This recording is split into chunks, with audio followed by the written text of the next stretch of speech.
வணக்கம்ப்பா. முள்ளங்கி பல நோய்கள தீர்க்கக்கூடிய காய். அத அந்த வாடை பிடிக்காம ஒரு சிலர் உணவுக்கு கூட சேர்த்துக்க மாட்டாங்க. சாம்பார்ல கூட சேர்த்துக்க மாட்டாங்க.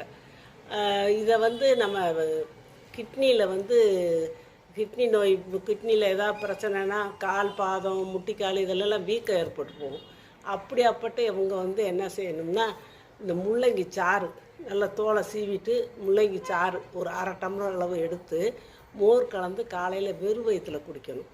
அப்புறம் இந்த ரத்தம் சுத்தமாகணும், இருதயத்துக்கு போகிற ரத்தம் நல்லா இதாக போகணும், ரத்த குழாயில் இதாக போகணும், நல்லபடியாக போகணும் அப்படின்னா, நம்ம என்ன செய்யணும், சாப்பாட்டுக்கு அப்புறம் இதே மாதிரி 1/2 டம்ளர் ஜூஸை மோர் கலந்து குடிச்சிட்டு வரலாம். சாப்பாட்டுக்கு 1/2 மணி நேரம் கழிச்சு இப்படி குடிச்சிட்டு வரலாம். முள்ளங்கியை நம்ம சாம்பார் வைக்கலாம், பருப்பு இதுக்கெல்லாம் போட்டு கூட்டு வைக்கலாம், சட்னி அரைக்கலாம். இந்த மாதிரியெல்லாம் செஞ்சு கூட நம்ம சாப்பிட்லாம். முள்ளங்கியை அடிக்கடி சாப்பிடணும், குழந்தைகளுக்கும் சாப்பிட பழக்குங்க.